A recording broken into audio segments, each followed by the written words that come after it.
بسم اللہ الرحمن الرحیم۔ السلام علیکم دوستوں، آج ہم آپ کو رسول کریم صلی اللہ علیہ وآلہ وسلم کے ایک ایسے صحابی کا واقعہ سنانے جا رہے ہیں جو سچ بولنے میں کسی سے نہیں ڈرتے تھے، جو دنیا کی دولت سے بے نیاز تھے اور جن کے بارے میں آپ صلی اللہ علیہ وآلہ وسلم نے خود فرمایا، ابو ذر سے زیادہ سچ بولنے والا زمین اور آسمان کے نیچے کوئی نہیں۔ آج کا واقعہ آپ کو بہت پسند آئے گا کیونکہ یہ سچ اور خاموشی کے درمیان ایک عظیم امتحان تھا۔ حضرت ابو ذر غفاری کا تعارف اور اسلام قبول کرنے کا وقت۔ حضرت ابو ذر غفاری کا اصل نام جندب بن جنادہ تھا۔ آپ قبیلے غفار سے تعلق رکھتے تھے۔ یہ قبیلہ راہیں لوٹنے کے لیے مشہور تھا، لیکن حضرت ابو ذر غفاری فطرتاً سچ کے طلبگار، جھوٹ اور بت پرستی سے نفرت کرتے تھے۔ ابو ذر رضی اللہ تعالیٰ عنہ اپنے شہر یثرب میں ہی تھے کہ انہوں نے نبی صلی اللہ علیہ وسلم کے متعلق کچھ اڑتی اڑاتی سی خبر سنی۔ انہوں نے اپنے بھائی سے کہا، تم جاؤ مکہ میں اس شخص سے مل کر آؤ۔ انیس برادر ابو ذر رضی اللہ تعالیٰ عنہ ایک مشہور فصیح شاعر زبان آور تھے۔ وہ مکہ میں آئے، نبی صلی اللہ علیہ وسلم سے ملے، پھر بھائی کو جا بتایا کہ میں نے محمد صلی اللہ علیہ وآلہ وسلم کو ایک ایسا شخص پایا جو کہ نیکیوں کے کرنے اور شر سے بچنے کا حکم دیتا ہے۔ حضرت ابو ذر رضی اللہ تعالیٰ عنہ بولے، اتنی سی بات سے کچھ تسلی نہیں ہوئی، آخر خود پیدل چل کر مکہ پہنچے۔ حضرت ابو ذر رضی اللہ تعالیٰ عنہ کو حضور صلی اللہ علیہ وسلم کی شناخت نہ تھی اور کسی سے دریافت کرنا بھی وہ پسند نہ کر رہے تھے۔ زمزم کا پانی پی کر کعبۃ اللہ ہی میں لیٹ رہے۔ علی مرتضیٰ رضی اللہ تعالیٰ عنہ آئے، انہوں نے پاس کھڑے ہو کر کہا، یہ تو کوئی مسافر معلوم ہوتا ہے۔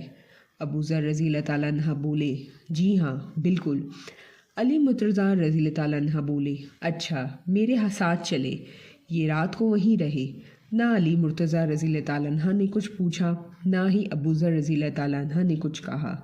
صبح ہوئی، ابو ذر رضی اللہ تعالیٰ عنہ پھر کعبہ میں آ گئے۔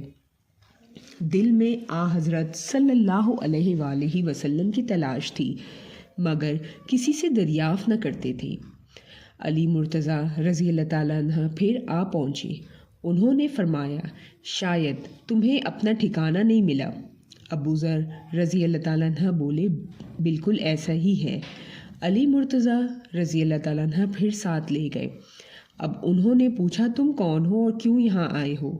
ابو ذر نے کہا، راز میں رکھو تو میں بتا دیتا ہوں۔ علی مرتضیٰ نے وعدہ کیا۔ ابو ذر نے کہا، میں نے سنا ہے کہ اس شہر میں ایک شخص ہے جو اپنے آپ کو نبی بتاتا ہے۔ میں نے اپنے بھائی کو بھیجا تھا، وہ یہاں سے کچھ تسلی بخش بات نہ لے کر آیا، اس لیے خود آ گیا ہوں۔ علی مرتضیٰ رضی اللہ تعالیٰ عنہ نے کہا، تم خوب آئے اور خوب ہوا کہ مجھ سے ملے۔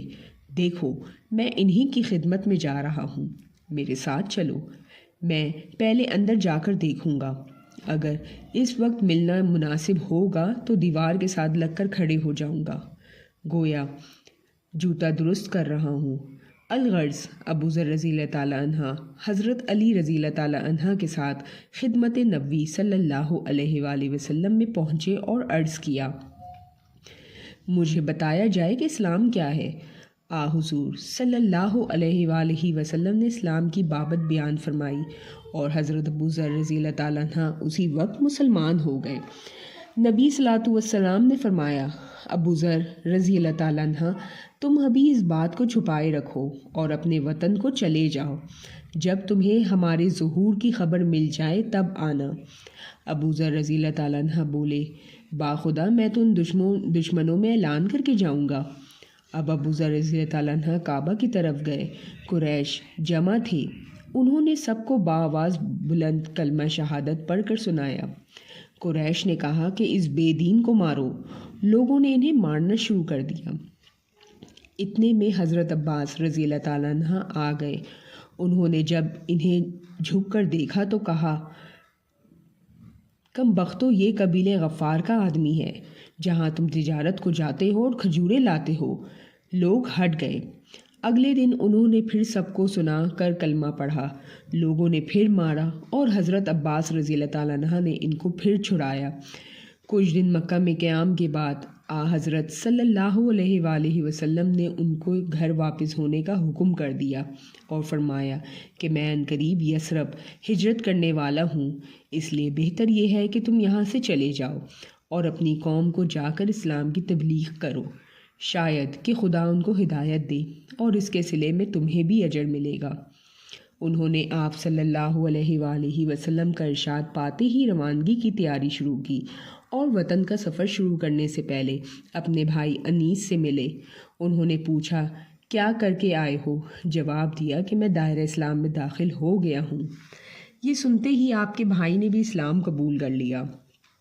یہاں سے دونوں بھائی تیسرے بھائی انس کے پاس پہنچے، وہ بھی ان کی دعوت اسلام دینے پر مشرف با اسلام ہوئے۔